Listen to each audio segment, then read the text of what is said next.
மதிப்பிற்கும் மரியாதைக்கும் உரிய கேரள மாநிலம் பாலக்காடு டிஸ்ட்ரிக்ட் பிரசிடென்ட் திரு ஹரிதாஸ் அவர்களே, இந்த மாவட்டத்தினுடைய மைனாரிட்டி மோர்ச்சா டிஸ்ட்ரிக்ட் பிரசிடென்டாக இருக்கக்கூடிய பிலிப் அவர்களே, இங்கு வந்திருக்கக்கூடிய எனது அருமை தாமரை சொந்தங்களே, உங்கள் அனைவரின் மீதும் ஏக இறைவனின் சாந்தியும் சமாதானமும் நிலவுமா. இன்றைக்கு கேரள மாநிலத்தில் மைனாரிட்டி மோர்ச்சா சார்பாக மிகப்பெரிய ஒரு பணியை நாம் செய்யவிருக்கிறோம். என்ன மாதிரியான வேலைகளை நாம் செய்ய வேண்டும் என்றால், இங்கு காங்கிரசும் கம்யூனிஸ்டும் திரும்ப திரும்ப சொல்லுவதெல்லாம் முஸ்லிம்களுக்கும் கிறிஸ்துவர்களுக்கும் பாரதிய ஜனதா கட்சி ஒரு எதிரியாக இருக்கிறது, உங்களுக்கு மிகப்பெரிய ஆபத்தை பாரதிய ஜனதா கட்சி தான் விளைவிக்கும் என்று ஒரு பொய்யான பிரச்சாரத்தை மேற்கொண்டு வரக்கூடிய காட்சியை பார்க்கிறோம். அப்ப இஸ்லாமியர்களும் கிறிஸ்துவர்களுக்கும் ஒரு பயம் இருக்கிறது.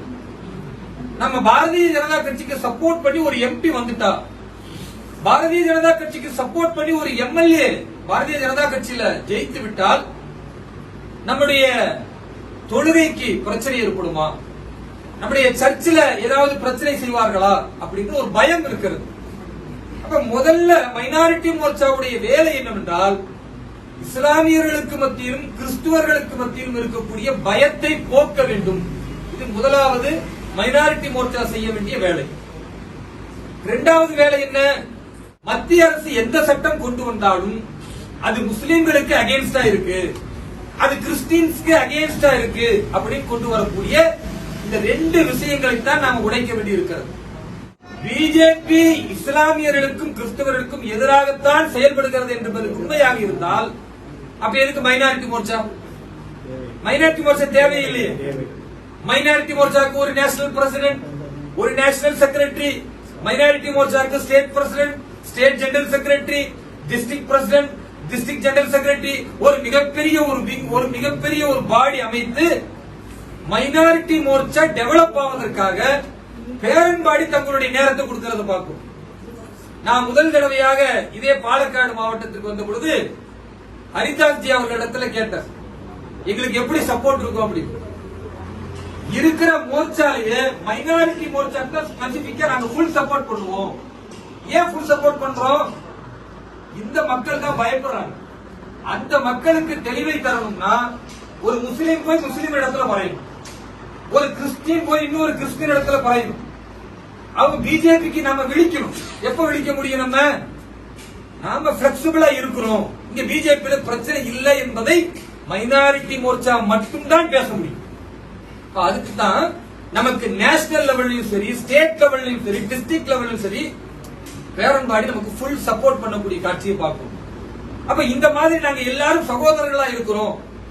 இங்க கம்யூனிஸ்டுக்கு ஒரு மதம் அல்லது காங்கிரசுக்கு ஒரு மதம், முஸ்லிம்களுக்கு ஏற்ற மாதிரி ஒரு அரசியல், கிறிஸ்டியன்ஸ்க்கு ஏற்றது போன்று ஒரு அரசியல் என்பது பிஜேபியில கிடையாது. நாம் அனைவரும் பாரத தாயின் பிள்ளைகள், ஒற்றை அரசியல் தான்.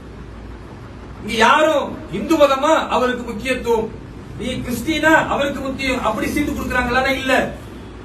பாரதிய ஜனதா கட்சியை பொறுத்தவரை ஒரு இஸ்லாமியர் நல்ல வேலை செஞ்சா அவருக்கு சீட்டு உண்டு, ஒரு கிறிஸ்டின் நல்ல வேலை செஞ்சா அவருக்கு சீட்டு உண்டு, ஜெயிக்கணும்.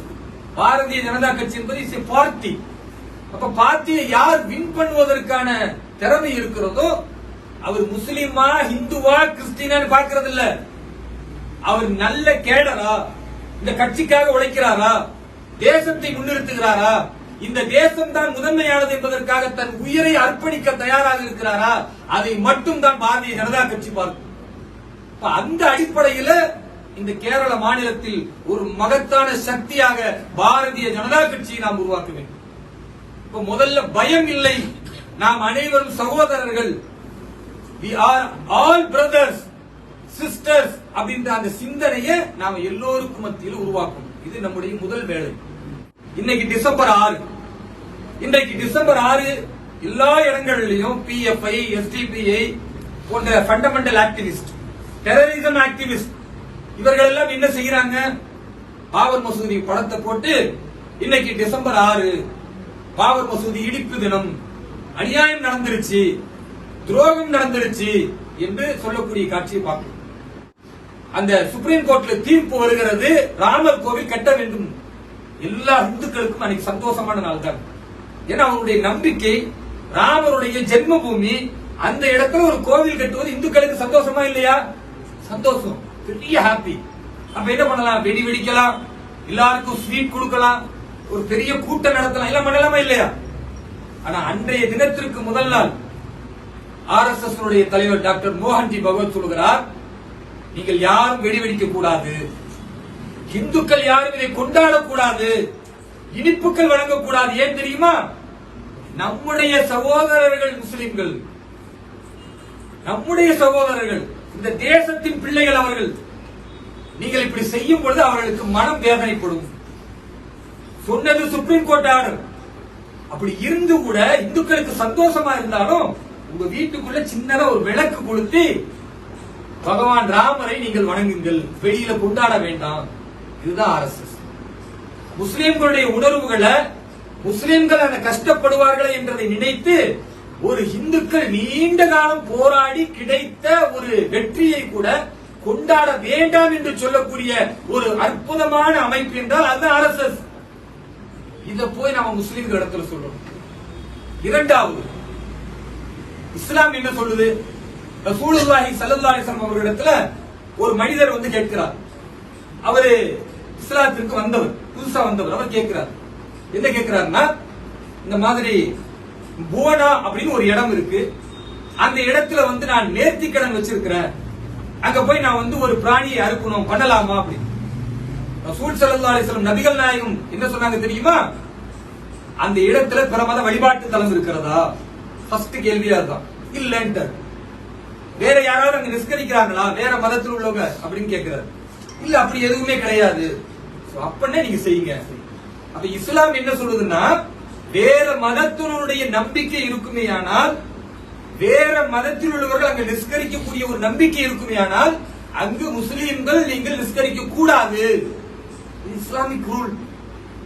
அந்த அடிப்படையில் எங்கோ இருந்து வந்த, ஆப்கானிலிருந்து வந்த பாபர் இங்க இருக்கக்கூடிய ஒரு ராமஜென்ம பூமியில் இருக்கக்கூடிய ராமர் கோவிலை இடித்து விட்டு அங்கு ஒரு மஸ்ஜிதை கட்டி, அது ஒரு 300 வருஷமோ 400 வருஷமோ ஆகட்டும், அந்த இடம் யாருக்குரியது? அது இந்துக்களுக்குரியது, இந்துக்களுடைய நம்பிக்கைக்குரியது. அப்ப இதை வந்து நாம மக்களுக்கு சொல்லாம நாங்க 300 வருஷம் இருந்தோம், 300 வருஷம் இருந்தால் அது இஸ்லாத்துல கூடுமா? இங்க எல்லாரும் என்ன செய்யறாங்க? ஹலால் ஹலால் ஹலால், இங்க எல்லாரும் பேசுறாங்கல்ல. இப்ப நாம என்ன கேட்கிறோம்னா, ராமஜென்ம பூமியில, அயோத்தியில, ராமர் பிறந்த ஜென்ம பூமியில மஸ்ஜித் இருப்பது ஹலாலா? ஹலால் இல்ல. அப்ப அந்த அடிப்படையில் சுப்ரீம் கோர்ட் இன்னொரு ஆர்டர் கொடுத்து, அதே அயோத்தியில சர்ச்சைக்குரிய பிரச்சனை என்பது 2.68 சென்ட் தான், 2.68 சென்ட் ஏக்கர். ஆனா 5 ஏக்கர் நிலம் அதே அயோத்தியில மஸ்ஜித் கட்டுவதற்காக கொடுக்கப்பட்டு இன்றைக்கு மஸ்ஜித் கட்டக்கூடிய பணிகள் நடந்து கொண்டிருக்கிறது. இது நம்ம என்ன அடிப்படையில் புரிந்து கொள்ளணும்னா, இந்த கோர்ட் ஆர்டர் வந்த பிறகு, தீர்ப்பு வந்த பிறகு, இங்க இஸ்லாமியர்களுக்கு மத்தியில பிரச்சனை இல்ல, இந்துக்களுக்கு மத்தியில பிரச்சனை இல்ல, எல்லோரும் அமைதியாக இருக்கும் பொழுது இங்க இருக்கக்கூடிய ஒரு சில அடிப்படைவாத டெரரிசம் சிந்தனை உள்ள SDPI, PFI போன்ற அமைப்புகள் தான் முஸ்லிம்களிடத்தில் தப்பாக பிரச்சனையை கொண்டு செய்கிறார்களே தவிர, பாரதிய ஜனதா கட்சி இன்றைக்கு முஸ்லிம்களுக்கு எதிரானது அல்ல, கிறிஸ்தவர்களுக்கு எதிரானது அல்ல என்பதை நாம் சொல்ல வேண்டும். பாரத பிரதமர் நரேந்திர மோடிஜி அவர்கள் இஸ்லாமிய பெண்கள் சிரமப்படக்கூடாது, ஒரு தவறான சட்டத்தை இந்தியாவில் நிலைநிறுத்தி அதன் பெயரில் பெண்கள் பாதிக்கப்படுகிறார்கள் என்று சொல்லி பெண்களின் நலன் காப்பதற்காக இந்த ட்ரிபிள் தலாக் சட்டத்தை பேன் பண்ணி கொண்டு வந்தால், இங்க இருக்கக்கூடிய முஸ்லீம் லீக்ல இருந்து, ஜமாத்தே இஸ்லாமியில இருந்து எல்லாரும் அகேன்ஸ்ட் பண்றாங்களே. அப்ப இவர்கள் குர்ஆனுக்கு எதிரானவர்கள், இவர்கள் இஸ்லாத்திற்கு எதிரானவர்கள். இவர்கள் இஸ்லாத்தை நேசித்திருந்தால், ரசூல் ஸல்லல்லாஹு அலைஹி வஸல்லம் நபிகள் நாயகத்தை நேசித்திருந்தால், பிரைம் மினிஸ்டருக்கு நன்றி சொல்லி இருக்கணும். இவ்வளவு காலம் இஸ்லாமிய பெண்கள் பாதிக்கப்பட்டிருந்தார்கள், பிரதமர் கொண்டு வந்த இந்த சட்டத்தினால் இந்தியாவில் இருக்கக்கூடிய 10 கோடிக்கு மேல் உள்ள இஸ்லாமிய பெண்கள் தங்கள் வாழ்க்கையில ஒரு பாதுகாப்பை அடைந்திருக்கிறார்கள் அப்படின்னு நன்றி சொல்லி இருக்க வேண்டும். ஆனால் அரசியலுக்காக, ஓட் பேங்க் பாலிடிக்ஸுக்காக இன்றைக்கு காங்கிரஸோடு சேர்ந்து அயோக்கியர்களாக, கம்யூனிஸ்டுகளோடு சேர்ந்து அயோக்கியர்களாக இன்றைக்கு வேடம் போடுகிறார்கள் என்றால் பாரதிய ஜனதா கட்சிக்கு அந்த வேலை இல்லை. பாரதிய ஜனதா கட்சியுடைய மந்திரம் என்ன? சப்கா சாத், சப்கா விகாஸ், சப்கா விஸ்வாஸ், சப்கா பிரயாஸ். நாம் எல்லோரும் சேர்ந்து இந்த தேசத்தின் வளர்ச்சிக்காக பாடுபடுவோம், எல்லோரும் முயற்சி செய்வோம். எல்லோருடைய முயற்சியிலும் வளர்ச்சியிலும் தான் இந்த பாரத தேசம் வர வேண்டும். அது இந்து, கிறிஸ்டின், முஸ்லிம் நம்ம யாரும் பிரிக்க கூடாது, எல்லாம் ஒண்ணு அப்படின்னு சொல்லக்கூடிய இந்த தேசத்தின் பிள்ளைகள் நாம். இதை நாம மைனாரிட்டி கம்யூனிட்டிக்கு கொண்டு போகணும். அதே மாதிரி நீங்க பாருங்க, எந்த விஷயங்களை சிஏஏ சிட்டிசன்ஷிப் அமெண்ட்மெண்ட் ஆக்ட் அது வந்த உடனே இங்க முஸ்லிம்களை ஆப்கானிஸ்தானுக்கு அனுப்புவாங்க, இந்தியாவில் உள்ள முஸ்லிம்களை பாகிஸ்தானுக்கு அனுப்புவாங்க. அப்படி அந்த சட்டத்தில் இருக்கிறதா? பொய்யாக மக்களிடத்தில் ஒரு பயத்தை ஏற்படுத்தி டெல்லியில ஒரு ஷாஹின்பாக்னு ஒரு போராட்டத்தை ஸ்டார்ட் பண்ணி, டெல்லியில ஷாஹின்பாக், தமிழ்நாடுல ஷாஹின்பாக், கேரளாவில் ஷாஹின்பாக், தெருவுக்கு ஷாஹின்பாக்.